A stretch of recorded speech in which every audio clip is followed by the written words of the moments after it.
Good morning, everyone. Good morning. Welcome.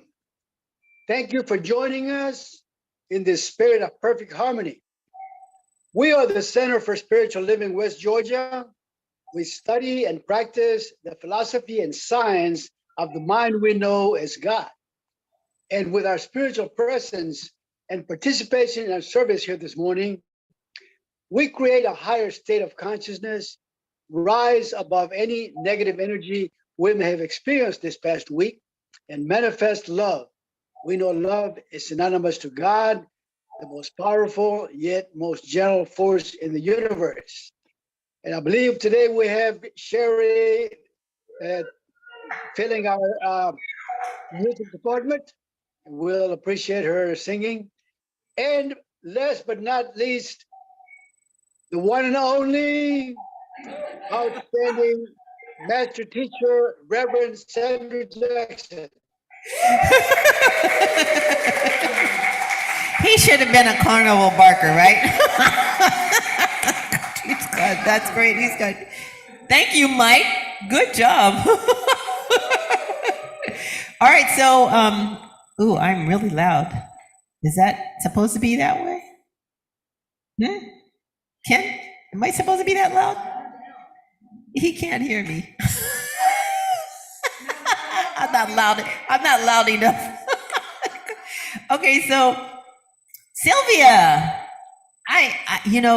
the thing is that I don't usually get to see who's there, but when they were getting ready to show Mike, I saw Sylvia. Sylvia, hi. Sylvia is from years and years and years ago. She used to go to Firelight with Zizi and all the rest of us. So glad to have you with us, and please do come again. And in here, we have a new visitor here too, and that's Aretha, just come here today.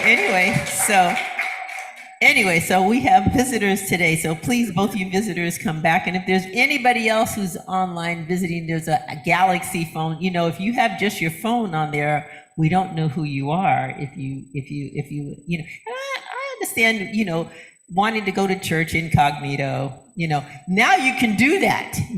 There were times when you couldn't, when Aretha walked in that door, she couldn't go incognito. She couldn't go anonymously, but now you can go online anonymously and nobody knows you're there and that you're listening to every word we're talking about and you're getting all the good stuff you could possibly get and nobody knows who you are. How wonderful is that? Okay, all right. So for all of you wonderful people out there and in here, the way we start our service every day, every week anyway, and start every day too, is by creating sacred awareness that we are all one in a united consciousness of God. So let us close our eyes and turn within if that's comfortable to you. If not, find a place to rest your eyes and just be here now. Take a deep breath and relax into this moment, into the chair or wherever you are comfortably sitting. And allow your mind to just release and let go of anything and everything that has gone before, including Mike's wonderful introduction. Let us know in this very moment that all there is God, that it is the living, omnipresent, omnipotent, omniscient beingness that is both transcendent beyond all that we are, and yet at the same time, it is immanent within each and every one of us. It is the guide that we use every moment of every day, whether we are doing it consciously or unconsciously, but it is moving us through each and every day with joy, with love, with peace, wisdom, and understanding. And we just need to just simply pause, breathe, relax, let go, and allow ourselves to be led.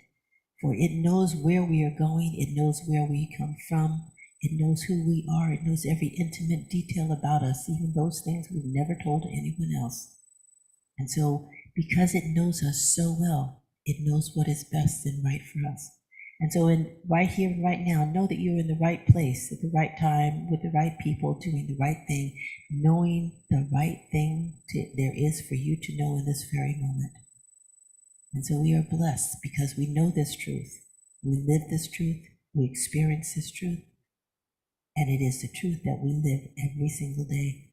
We rejoice in our opportunity to come together as a spiritual community and allow ourselves to realize that we are in a place where we belong and we are accepted, and most importantly, we are loved. And so it is. Okay, so let us stand and say our vision and mission, as well as our declaration of principles. CSL West Georgia is a joyful global community where everyone belongs. Through our unique spiritual teachings, we provide a safe environment to experience compassionate living.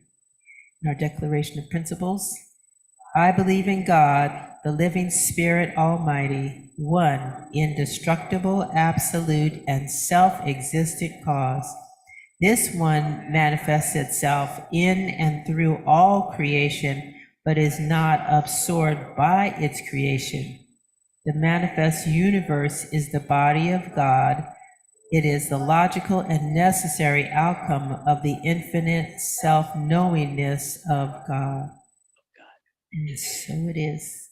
And our community song this week is Our Love Will Change the World. Stand up. Good morning, everyone.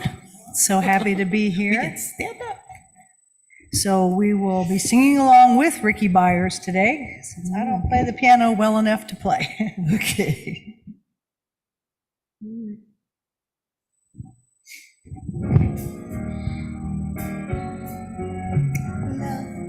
Love, love everybody.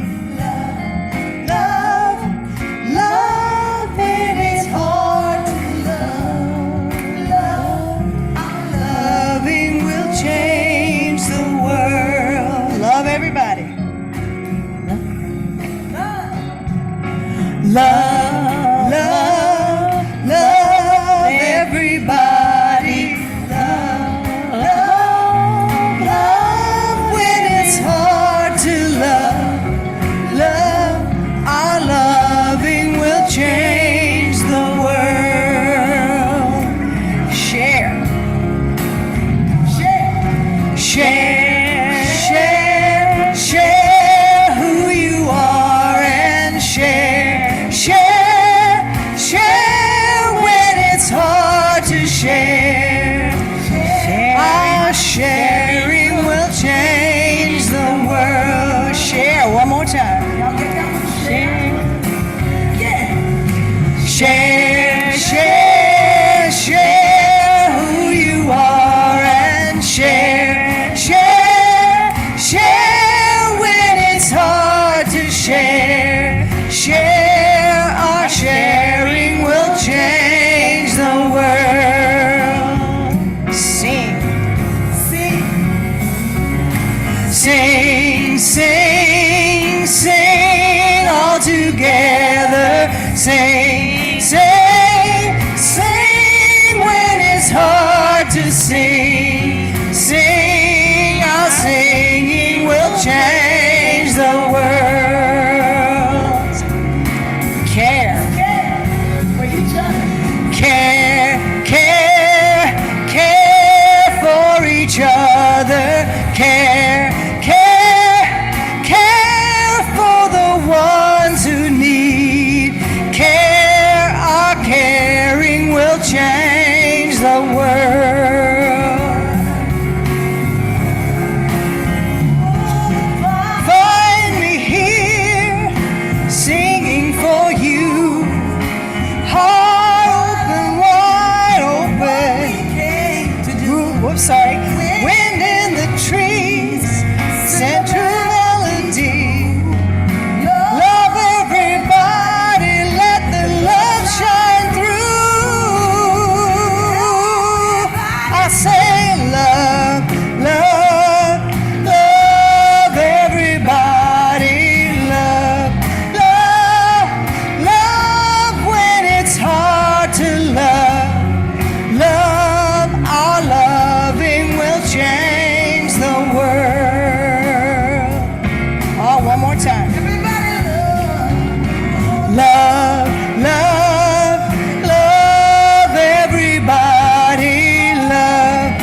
sharing will change the world. Our singing will change the world. Our loving will change the world. Yeah, your loving will change the world. Our loving will change the world.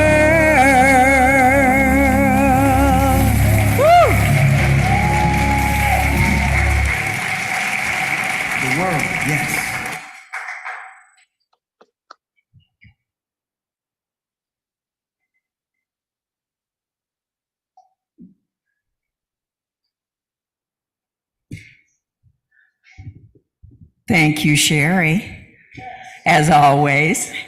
Yeah. This morning, we've got a great reading, as we always do. Reverend Sandra always comes up with something terrific. This one is from The Kinship with All Life by J. Allen Boone. What's interesting about this is it's actually a true story, and it's about a movie star. But it's about a very furry movie star. We all remember, well, I don't know, as old as I am, I remember Rin Tin Tin. Who remembers Rin Tin Tin? Woohoo! You're too young, Kathy. But this is a really, really cute story. And it's about the dog is being taken to stay with a friend, because the people who own the dog and the trainers of the dog are going to be gone for a few days. So the gentleman that's got the dog is in for quite a treat. And I know so many of us are dog lovers, right? Kathy and Marcia, we all, and of course, Reverend Sandra, we love our puppies. So mine has learned, by the way, to spell. I no longer can say O-U-T. She's learned the word. So this is about a very, very smart dog. Coming face to face with the real Strongheart for the first time was like nothing I had ever experienced before. I had watched him in all of his pictures with the professional eye of a writer and a film producer. But I had not realized until this first meeting of ours how majestic, commanding, and even awesome he was. I would no more have presumed to reach over and pat him on the head than I would have dared to pat the head of the President of the United States. The man who brought Strongheart to our meeting place talked to the dog as though he was not an animal, but an intelligent human being. Strongheart was told about the emergency situation, who I was, what I did for a living, and why I was there. He was told that until further notice, he and I were to live together and do the best we could for each other. Strongheart listened with alert attention, giving the impression that he understood everything that was said to him. Now and then he would turn his head to my direction and sweep me from head to foot with his eyes, as though deciding for himself whether the reports about me balanced with his own private appraisal. Then I was handed a list of instructions. The loop of a well-worn leash was placed around Strongheart's neck and the other end in my hand, and that concluded the ceremony. Strongheart and I headed for the little house in the Hollywood Hills that I called home. As we walked along, I began reading my instructions. I was told what and when to feed my new companion, how to bathe and brush him, and what kind of exercise he should have every day. I was advised to treat him exactly as I would an intelligent human being. I was never, under any circumstances, to talk down my nose to him, to use baby talk with him, or to say anything to him with my lips that I did not sincerely mean in my heart. The instructions ended with the apparently serious recommendations that I read something worthwhile to him every day. When we reached the house, I turned the key to the front door. But before I could make the next move, Strongheart pushed me aside, clamped his strong jaws on the knob, turned it, opened the door, and marched in as though he owned the place. I meekly followed him in, wondering what it would please his four-legged highness to do next. It pleased him to give the entire house a going over, like a seasoned police inspector who wanted to be sure just what went on under that particular roof. He carefully examined every room, every window, every entrance, and every piece of furniture. He opened closet doors, stuck at least half of himself inside for looking and sniffing purposes, and then backed out again, closing the door behind him. For some time, I stood just inside the front door. Not once did he pay the slightest attention to me, and I had not the slightest idea what I should or should not do in the situation. I had supposed that a dog with his particular background, training, and experience would wait for me, his superior, to tell him what to do and when to do it. I had no idea that he would take over and manage things to suit himself.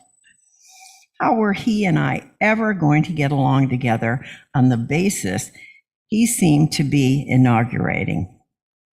Strongheart finally finished his inspection of the house. Then he marched with his military stride to where I was standing, gave the back of one of my hands a brief dab with his tongue, and continued on out of doors to inspect the ground surrounding the house. I interpreted the tongue dab to mean that he had found the house and its furnishings satisfactory, at least for the time being. But I did not know how he regarded me in this new arrangement of ours, or how I was to proceed in taking care of him.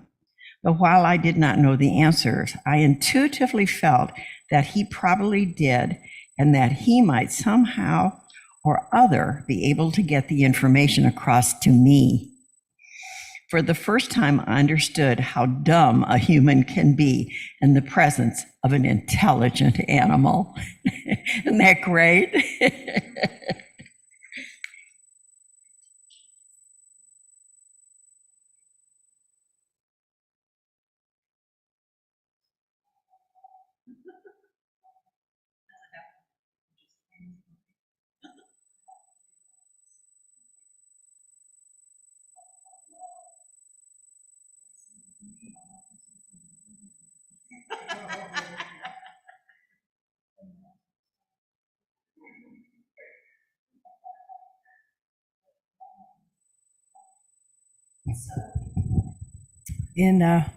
Cynthia had told me that we were talking about nature, and so in thinking of things about nature and trying to figure out a song to do, I didn't want to do one I'd already done, so I picked this one. I changed a few words. I was raised up singing this song, and I've changed a few words around so it'd be more suitable, but this is called In the Garden.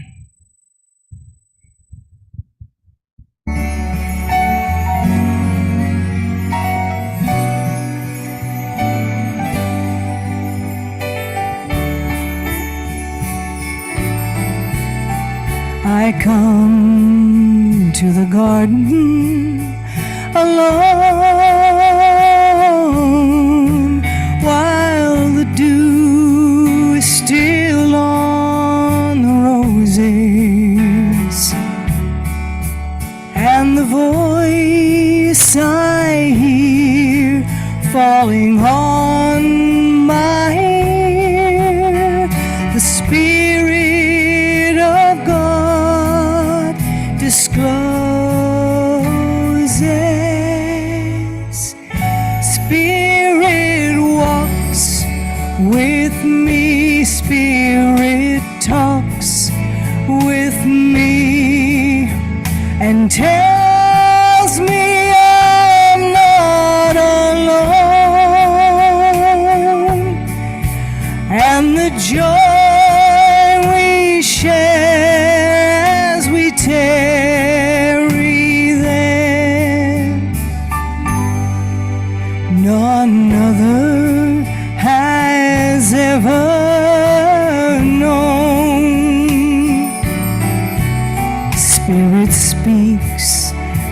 sound of that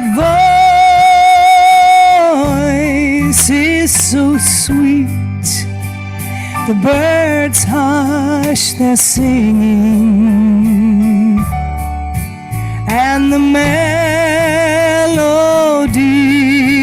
that is given me within my heart is ringing.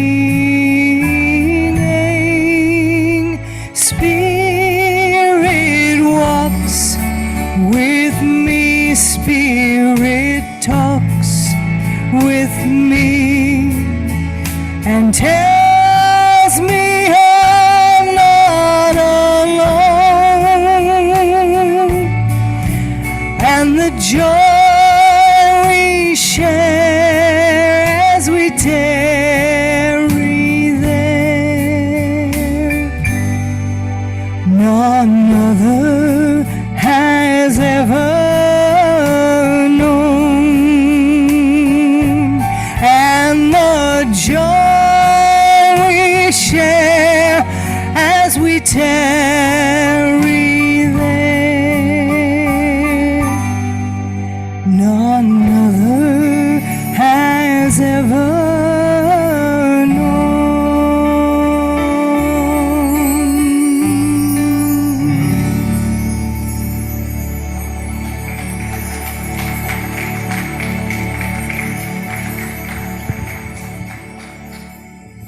I don't know how you manage to do it, but every time you come, you sing something that just touches me deeply. That we sang that song at my dad's funeral.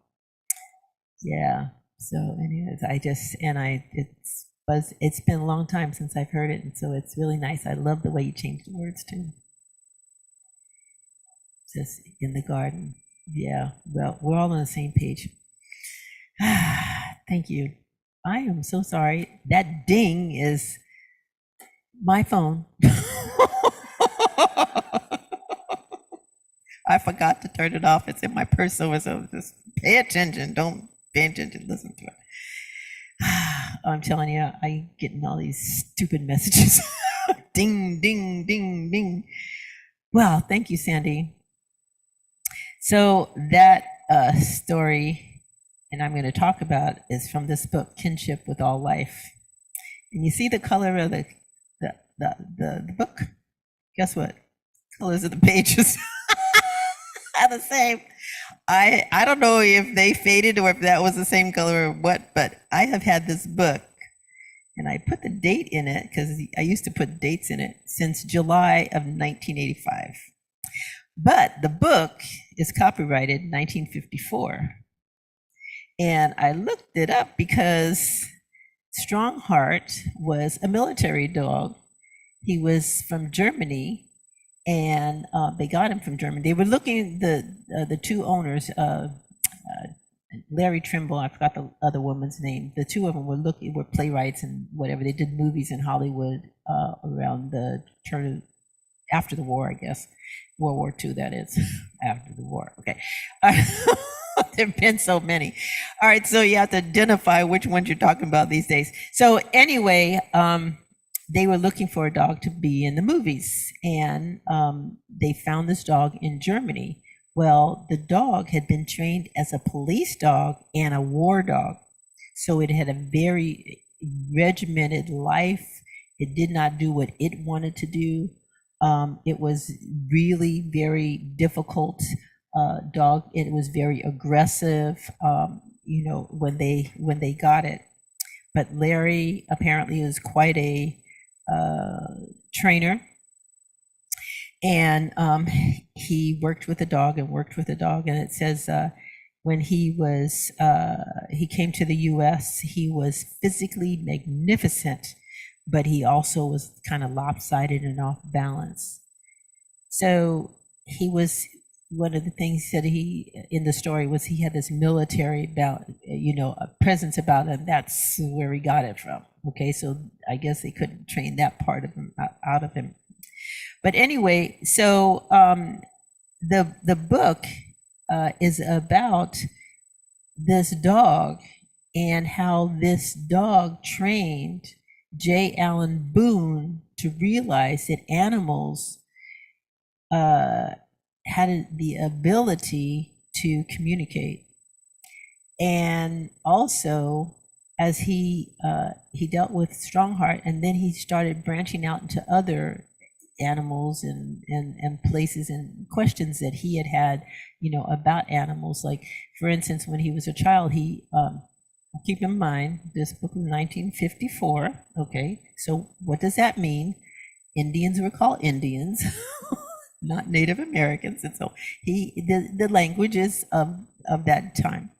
So he wondered how Indians could ride bareback, on ponies without any saddles or anything. And so he got a chance, as after dealing with Strongheart, he started investigating other ways that people were dealing with animals. And so I realized, because I told this story in our newsletter, and in case you didn't read it, but I realize now that I got it from this book. I couldn't remember. I remember doing it, so here's the thing.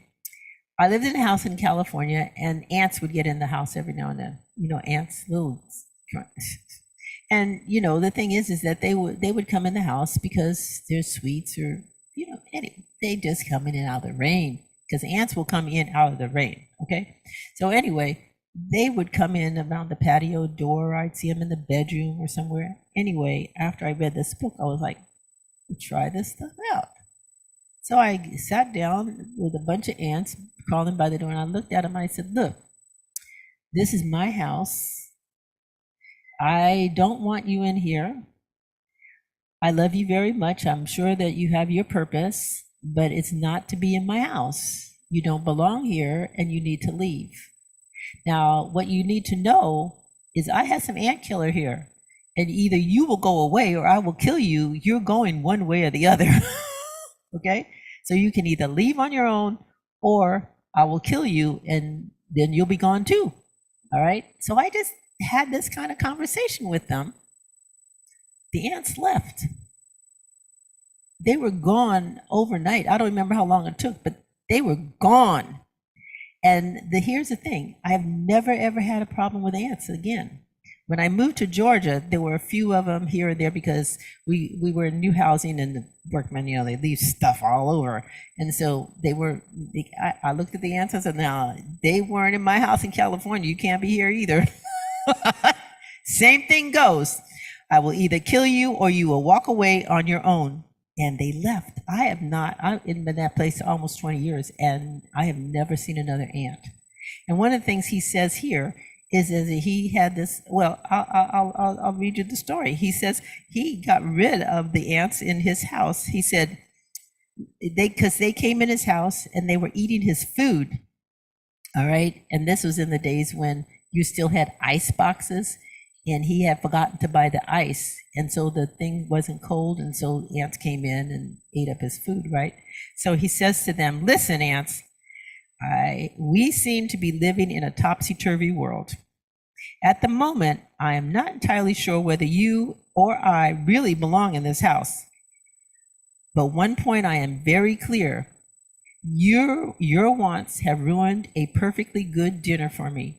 I had to go to considerable effort and expense, and all alone too, in order to get that food for my dinner tonight. I have to eat to live just as much as you fellows do.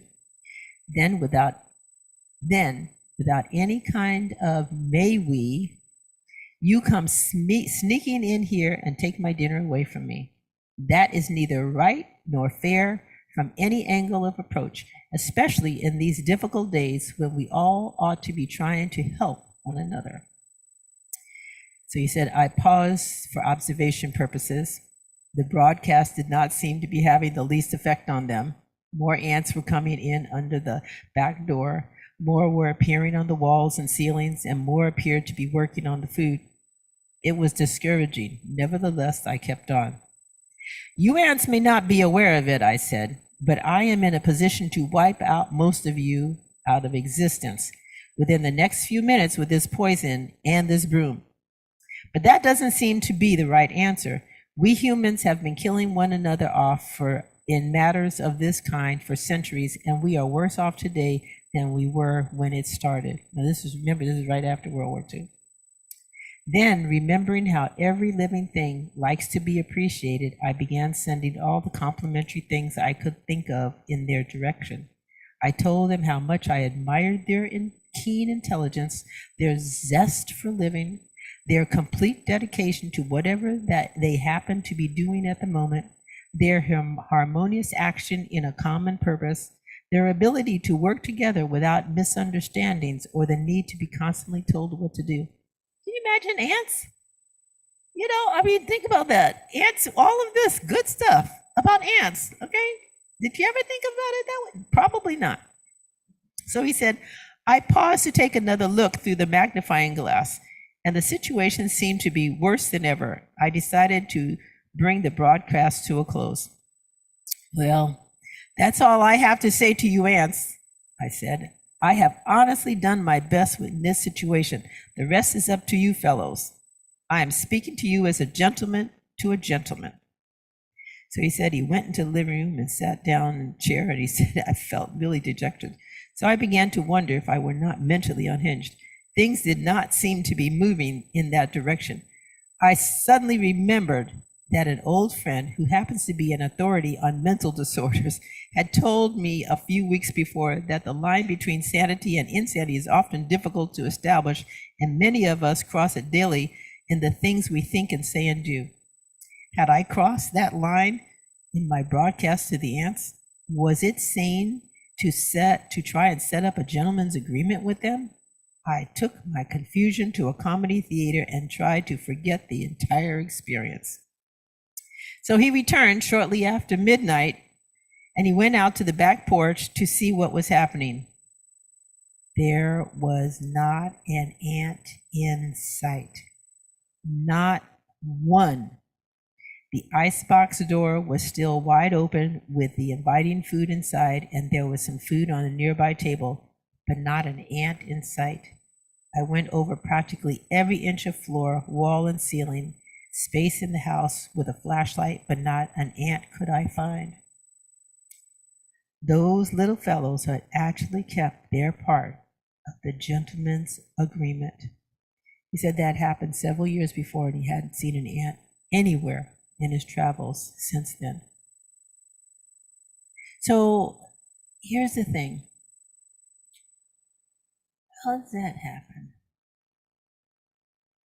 How does it that ants? I'm telling you, I had personal experience because of what he said here. So I know it happens. So how does it happen? I will tell you. You have to stop thinking that you're better than the ants. You have to stop thinking, I'm superior, I'm human. I can think, I have intelligence, and they don't. They absolutely have intelligence. They know exactly how to build whatever they're building. Now, they can't build one of these 10-story buildings that we have out there. They couldn't build this building that we have in here. That's our job. But do you ever seen an anthill? Okay, and they work really hard. They work really well together. They work really well together. Okay? And we stop and think, of all the animals, we stick them in zoos. Some of us have never seen a wild animal except for when it's been in a zoo and it's no longer wild at that point. Okay?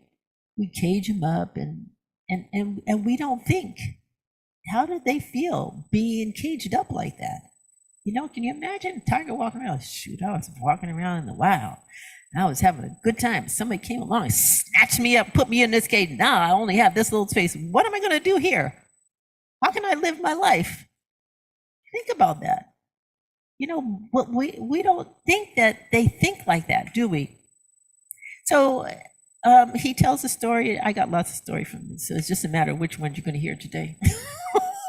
So he talks about the Indian chief and the ponies, right? He got to visit an Indian chief, and he asked he spent a few days with them or whatever. He spent a time with him, and he kept asking the chief, because the chief didn't really speak English very well, and so he had an interpreter. So he would ask a question, and then he wouldn't get an answer. The chief would just sit there for a while. And then, but it took several days, and he asked the question, same over and over and over, about how to ride bareback on these ponies. How do Indians, and the chief said, first of all, you have to have been, had this pony since it was a pony. It was a little baby pony, okay, since it was born. You had to be raised with it. You had to grow with it. You had to basically become one with it, okay? And so he told him that, and then he waited several days, and he said, Boone says, I realized what was happening is he was estimating my character. In other words, is if I tell him the secret, is he going to be able to take it in? Okay? And he says, this is what you have to do. You have to establish mental contact.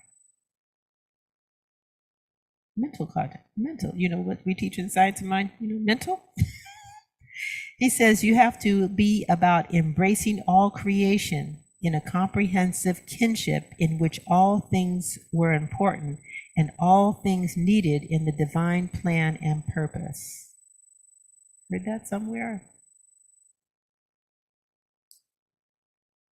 Think about that. We talk about that in terms of relationship to one another, but we don't talk about it so much in relationship to animals and plants and the rest of nature.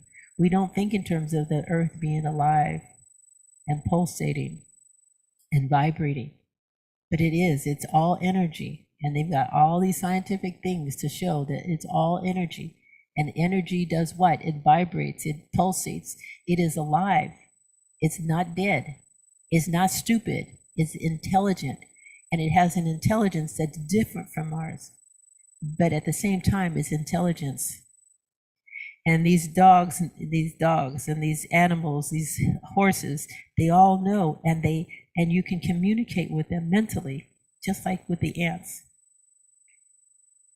He went to visit a Bedouin chief in the Arabian desert, and he had horses and camels that he lived with, and he talked to him about it, and he said, how did he then get these animals to do the things that he wanted them to do? And he said that the Bedouin chief said he regarded them as celestial creatures, and he spoke to them in such a way. He paid them tribute to their divine selves within. And when they were in full, he would talk to them about the eternal verities. Talk to an animal giving birth about the eternal verities. He would read to them from Oriental literature and from the Quran. And he would say, God is the wisdom and the power. God's wisdom and power, purpose is this animal is part of God's purpose and intention for the life that is living through this animal. Everything has a divine purpose. Everything is here because it is needed, it is wanted, and it is celebrated by the spirit of life itself. And yet we tend to be very humanistic about the whole thing and look down at these animals without having the kind of respect that they deserve to have. And he's got story upon story, even skunks. Okay, skunks, right? This man, he did a talk, I guess, and this man is a lawyer, came up to him after. He says, I hear you, but there's one animal that I just can't even consider. And he said that has any value. And so, because he had an incident with a skunk years before, okay. And so he's like, nope, skunks are off my list of, good animals. So Boone says to him, well, he says, I want you to come back to me, and I want you to go away, and I want you to come back, and I want you to tell me at least 5 good things about skunks. So the man went, I don't know if I can find 5 good things to say about skunks. So anyway, he goes to he goes to his secretary and he says, where can I find out about skunks? Now remember, this is 1954 before, okay? So she goes to the public library, she finds out books of skunks, she brings back the books and they read the books about skunks and everything. And then he goes back to the Boone and he says, well, I know some humans that don't have the qualities of these skunks. All right, so he didn't go through what the qualities were, but you know what I'm saying? Okay. So, one of the chapters is called Imprisoned Splendor. And it's called that because Larry Trimble says when Strongheart came to him, he was aggressive, set in his ways, and opposed to changing his thinking behavior patterns.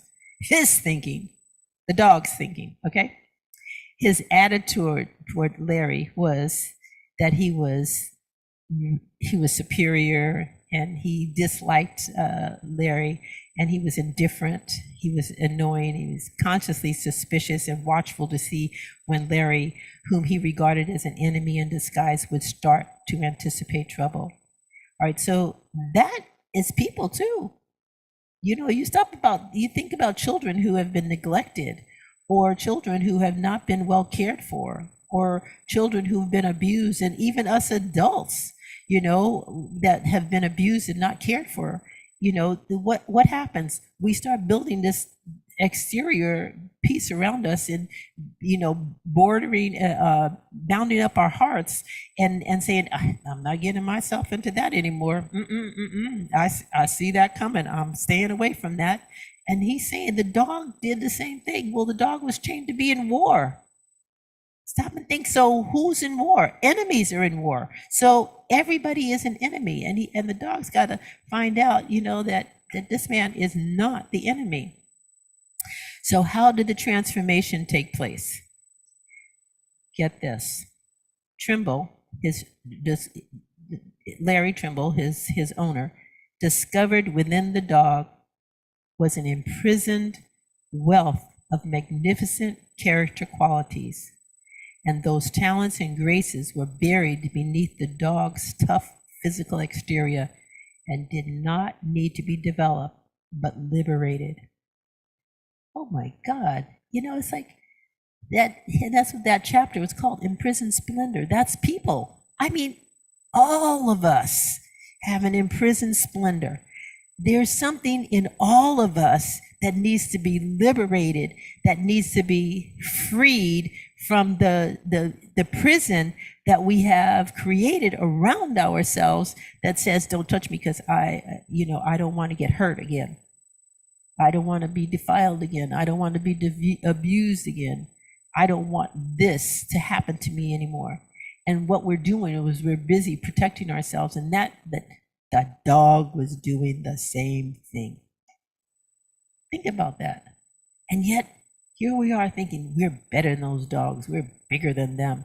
And those that we love, I'm sitting here talking to a bunch of dog lovers. I have one, and I'm sure there's some of you out there have dogs. Or, I know people who call their dogs babies. I remember a friend of mine is a minister. She had two little, I can't remember what kind of dogs, but they were small dogs. Today, she used them in her wedding. She said, I'm not having any children. So she put the dogs in the wedding. It was like, but you see, the thing is that you got to remember, dog is G-O-D, right? That's God spelled backwards. And, people talk about that, but they don't really stop and think about it. You don't really think about dogs that way. There's still this distance. Even those of us who love dogs, there's still this distance, right? There's still this, I'm the human, you're the dog, and we can't really mentally communicate. But can we? He's saying, yes, we can. He's saying, absolutely. So I will try this out. I don't know how long it's going to take, but my dog barks entirely too much. It's like, I'll have a sit down with her. Angel, we need to talk about this barking. Because sometimes, I'll be doing something deep in thought, doing whatever it is I'm doing, and all of a sudden she'll jump and start, and she has this loud, for the small dogs, why do small dogs have loud barks? She's got this, you've heard her, she has this loud bark. And I'm sitting there, doing whatever. She's like, and I'm like, it's like scared the daylights out of me. And what is it? Nothing. Nothing's out there. Somebody walked by. Okay. And it's like, please don't do that. It hurts my ears. So we are going to have, I don't know how long it's going to take, but I'll let you know what happened. I'll try, because what they say, it's going to take some time, because you have to mentally communicate with the dog. And it's like, first you have to get past this. I can mentally communicate with this dog. We're on the same wavelength. Yeah, actually, yes. Actually, why? Because it's all God. Think about that. The intelligence demonstrates itself differently in animals, but it's the same intelligence that we all have. It's omnipresent, omnipotent, omniscience. Omniscience means all-knowing. Omnipresence means all presence. Okay, omnipotent means all-powerful. So if we are all one in the divine life, there is nothing that is excluded. And that means the ants are part of the life, the dogs are part of it, the skunks are part of the life, the plants are part of the life. That's why they have, what was his name? Burbank. You know the city of Burbank in California? Okay, it's named after Luther Burbank, who studied plants. Okay? And he talked to the plants. And he says, you can talk to it. And then what did we talk about last week? We talked about the water and how water responds. The earth is alive, is as alive as you and I. And we have to get out of this idea that there is a separation. Just because things show up in a different form doesn't mean that they're not using the same divine energy, the same divine intelligence. Doesn't mean that they're not creative in a different way from us. Yes, they have, instinctual things that they do. Humans, we have developed, so far that we don't do as many things instinctually as animals. We have developed brains that allow us to think that we are better than all other life. But it's not true. It's not true. J. Allen Boone said, I knew that what I was actually being privileged to watch was not a dog expressing great qualities. Watch this now. But rather great qualities expressing a dog. Let me read that again. I knew that what I was actually being privileged to watch was not a dog expressing great qualities, but rather great qualities expressing a dog. He was radiating them from deep within himself, flinging them out as freely and lavishly as the sun does its rays. He was not trying in the least to achieve this effect. He was just letting it happen. Some of the wisest men and women throughout all of history have established long, distinguished precedents that our 5 organs of sense give us a kind of feel of the universe and the various things that it contains, but they do not help us to experience things as they really are. He says, rather, our senses, our hearing, our senses distort the reality as if we were trying to view and understand a beautiful landscape through a camera lens that is out of focus. The average human has difficulty seeing and experiencing his real universe because of his defective inner vision and his disinclination to correct it. So he's saying that, we all have this ability, but we was like, nah, I'm too lazy. I don't want to, why bother? That dog go do whatever the dog does. Okay? And we have removed ourselves from nature so far that most of us, the only animals we come in contact with are ants and mosquitoes. And everybody's going, all right, God, why did you create these mosquitoes? What uses are they? Okay. But we eat animals every day. And native people, what they used to do is bless them and thank them and appreciate them for giving their life so that they could eat. There's this whole chain, right? And we just sit down for a meal and don't even think about how the chickens have been caged, or the beef has been pumped full of hormones to make them grow faster because they don't grow fast enough for human consumption. And that's what he's talking about here. That we've got distorted in our way of looking at the life. And we're in the process of destroying our planet as a result of it. Somewhere along the line, we're going to have to realize this energy is within all of us, and that everything, regardless of what form of life it takes, it has a purpose. It is here for a reason. It is not just, God said, oh, let me see, I got a bunch of this and this and this, let's just throw it out there and see what happens. No, there's an intelligence running through all of it. And this last story, one of the last things that that he talks about in here is a story about a man who's a chemist, and he studies bacteria. The man talks to the bacteria. He gets, in terms of the intelligence, he taps into the intelligence of the bacteria, and then what he says is the bacteria yields its secrets. I think a lot more scientists are doing this, and they're not telling us because they don't want us to know. They don't want us to know that they're doing this stuff on the sly. It's sort of like in the beginning when Christianity first started.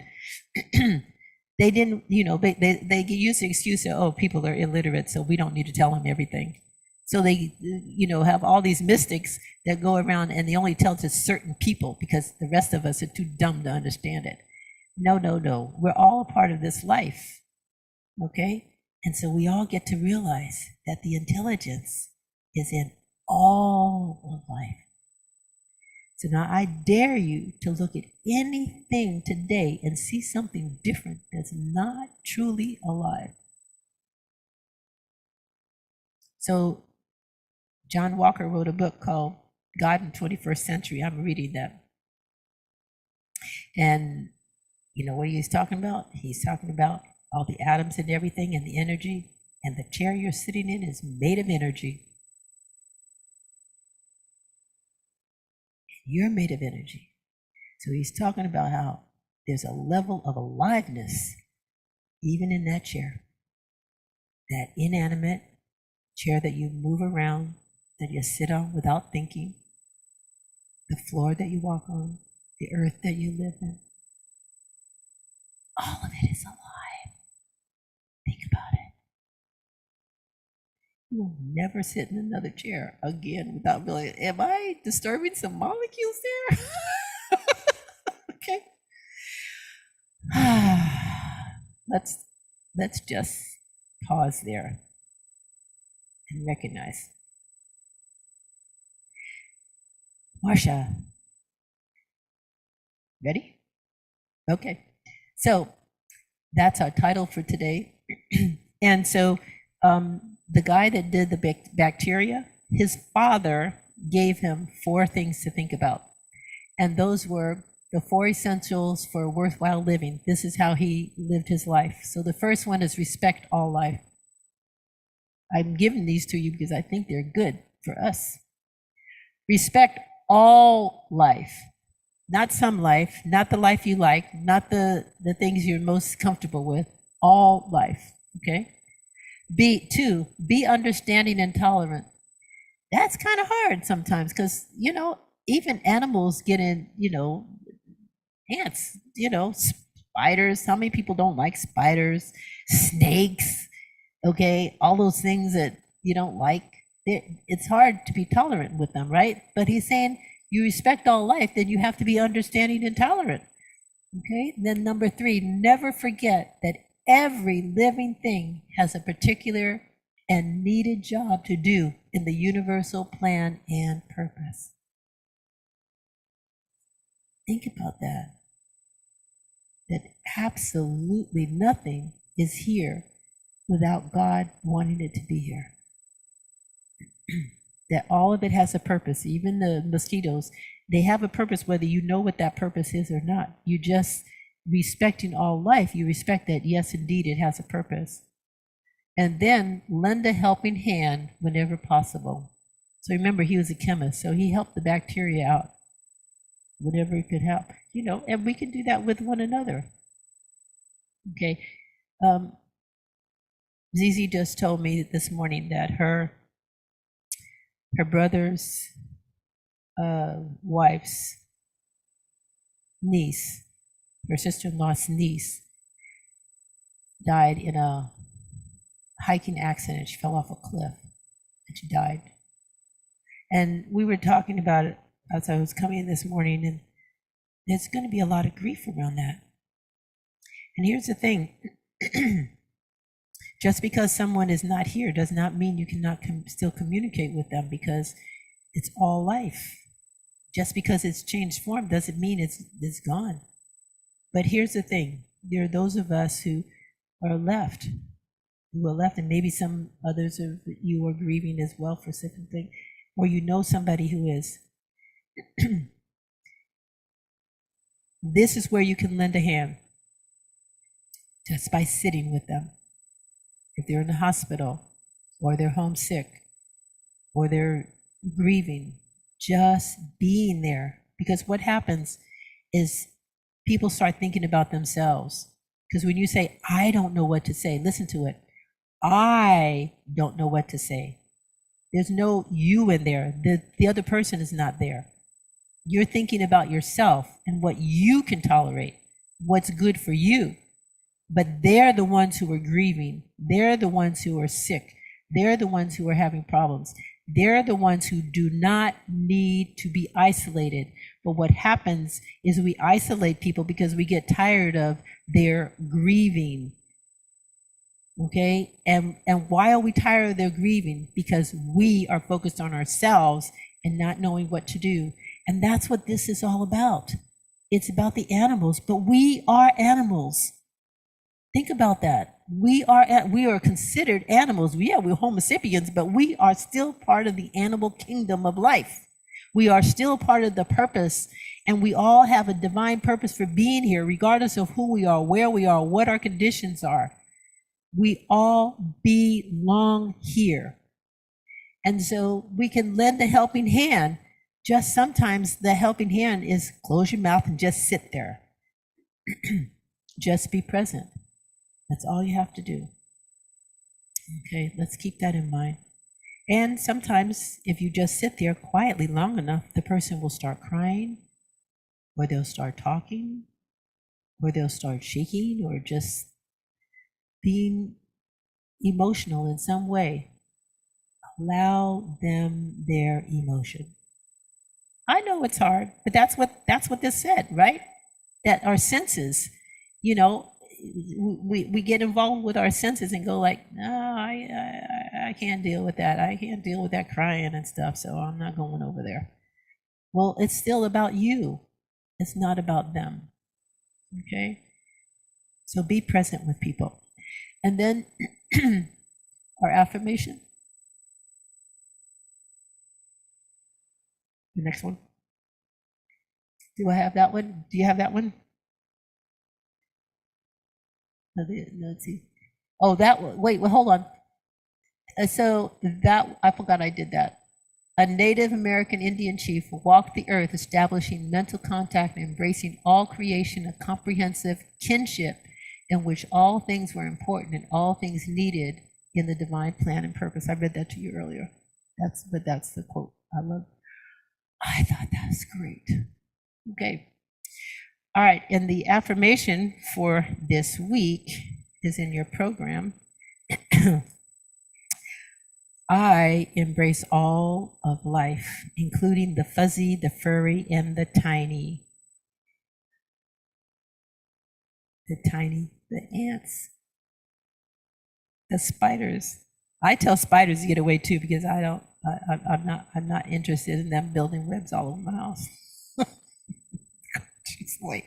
Go away. There was one at the door the other day, right? I took Angel out because out the front door, and there was a spider like about that big, and it was like heading towards the door. Right? I looked at it and said, "You don't belong here.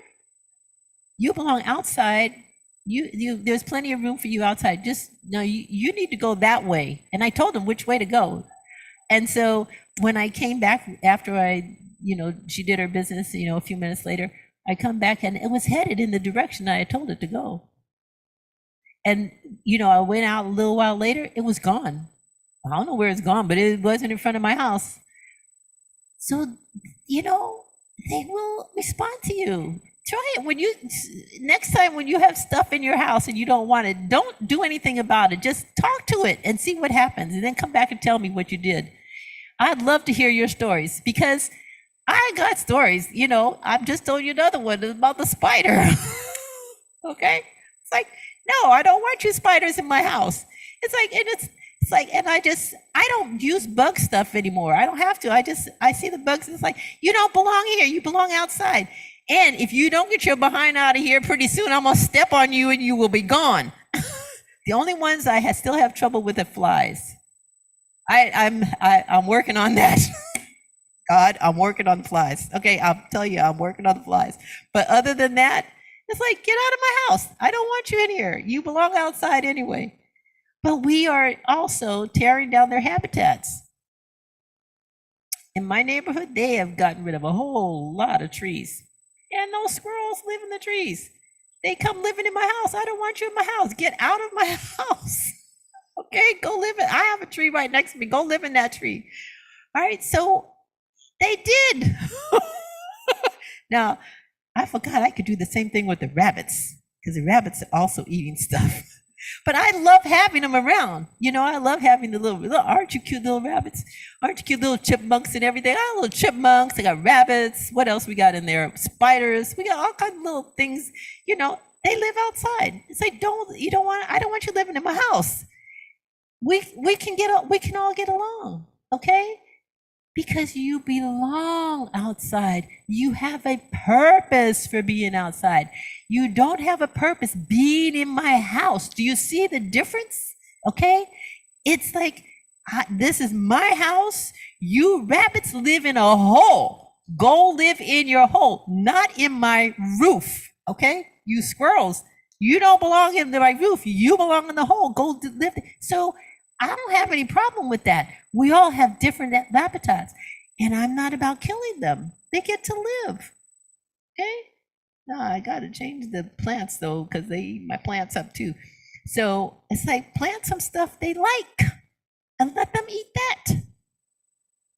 Hey, then then they won't eat your plants. Okay? Anyway, figure it out. Let's close our eyes and turn within.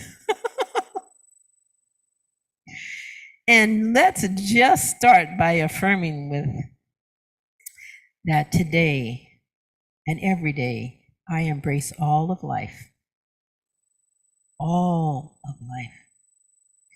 All of life, including the fuzzy, the furry, and the tiny, that which is seen and that which is unseen, that which is known and that which is unknown, that which flies and that which crawls, that which we love like little tiny rabbits, and those who we're not so happy with like skunks. Let's just know that all of this is life. And then while we know this about the fuzzy and the furry and the animals, we know it about the human animals as well, that they too are sometimes in need of tolerance and patience. And so we open our hearts and minds this day to recognize, realize, and know that all of life is intelligent. All of life has the intelligence of God living in, through, and as all that it is, that there are no exceptions, no exclusions, that we all come from the same source, and each and every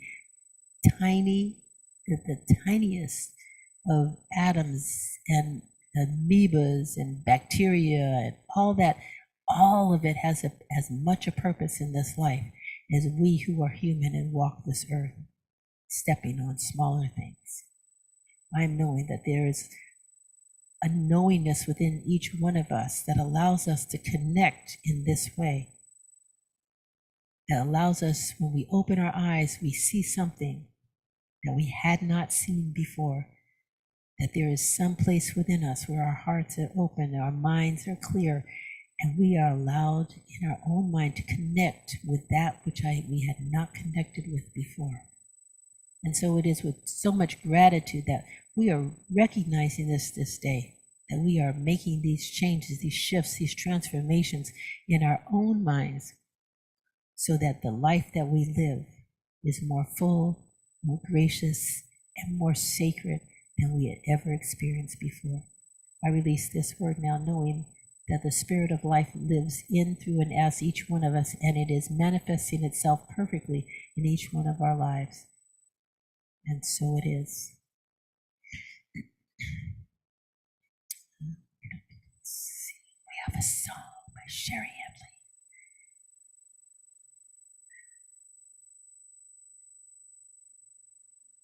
It reminded me of the story of the two fleas who sat and just tried to decide if there really was a dog.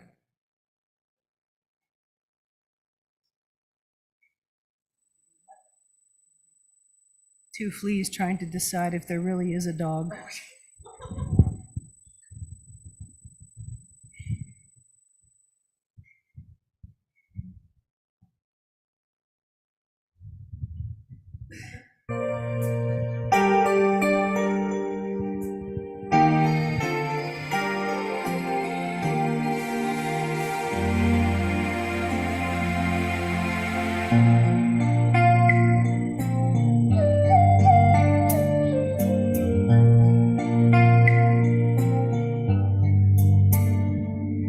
You think you own whatever land you land on.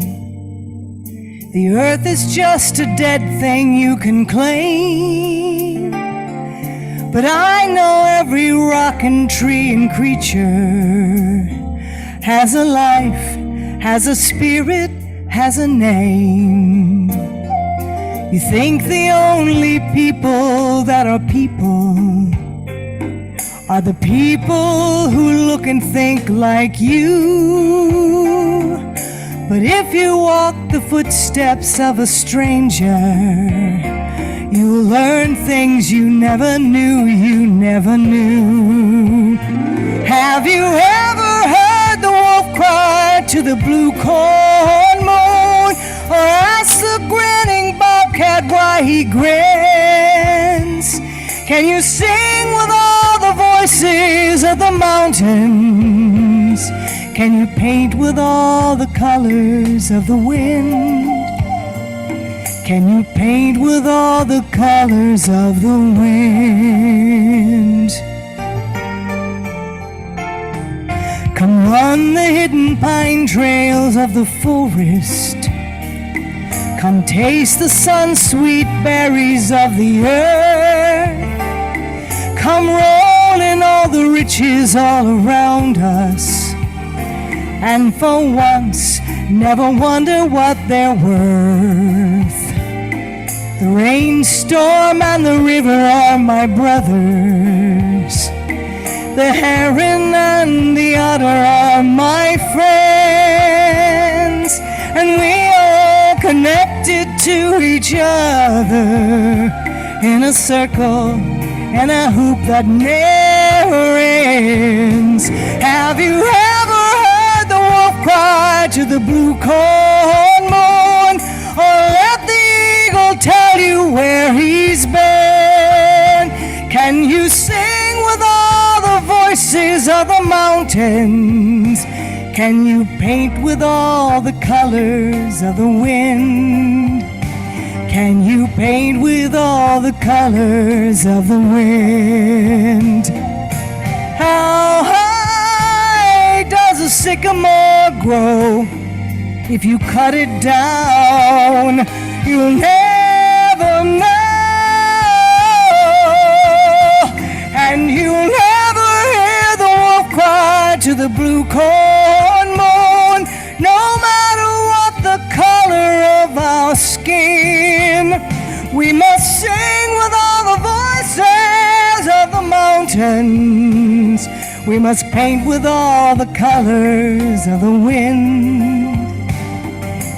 You can own the earth and still all you own is earth until you can paint with all the colors of the wind.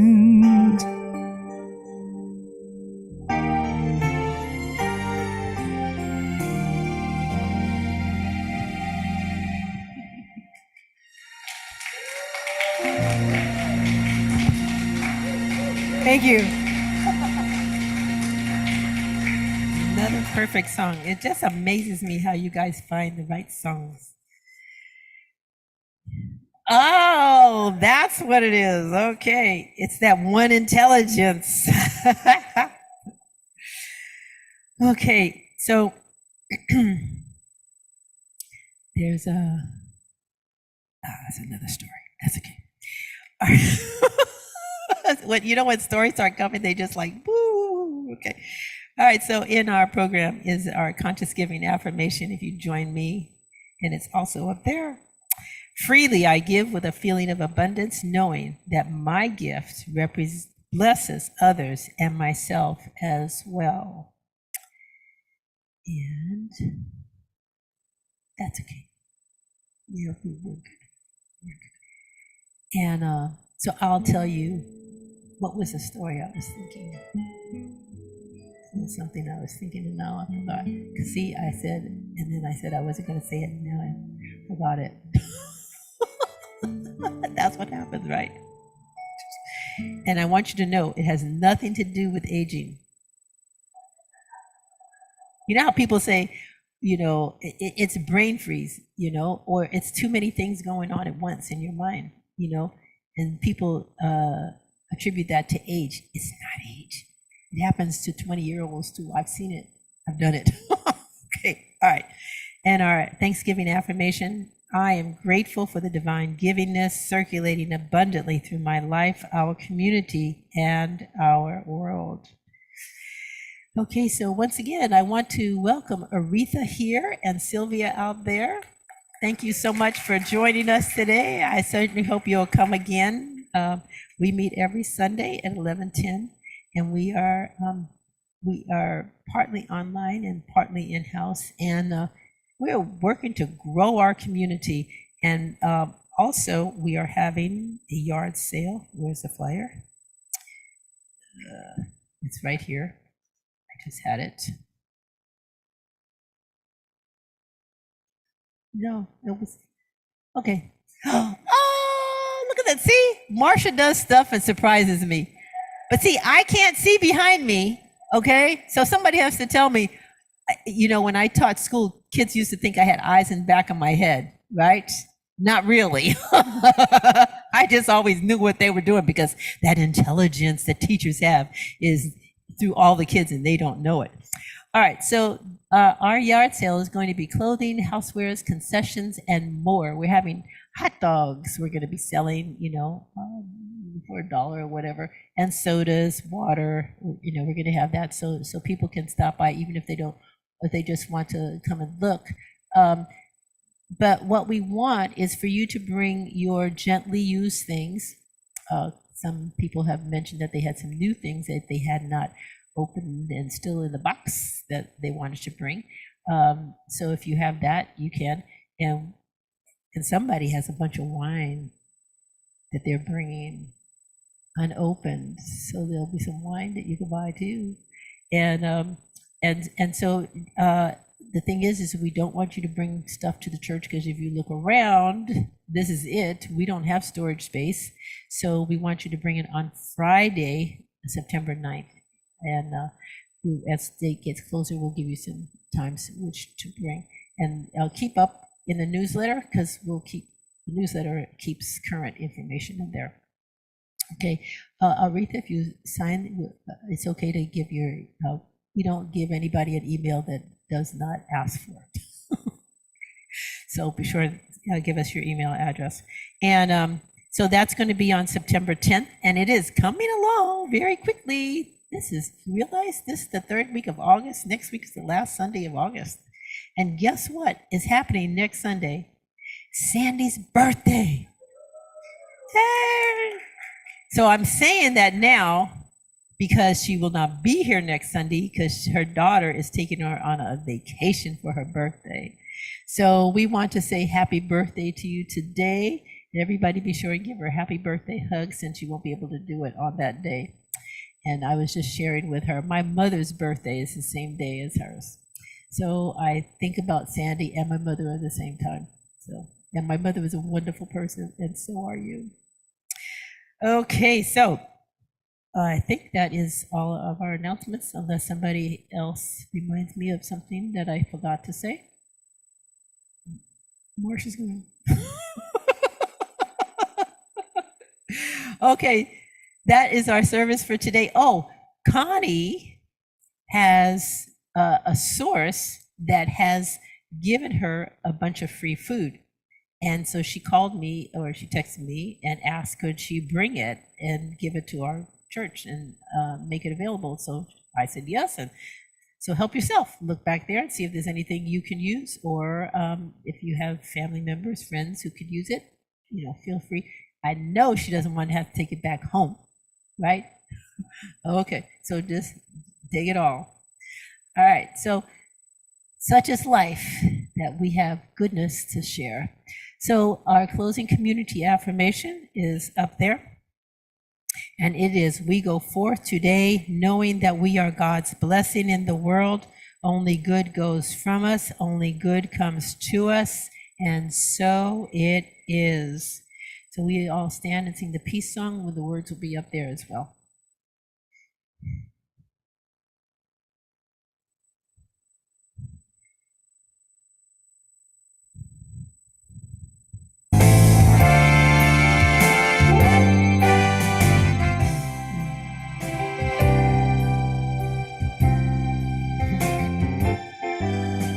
Let there be peace on earth, and let it begin with me. Let there be peace on earth, the peace that was meant to be. God is our creator,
Okay. I know. Don't we all? Let's see.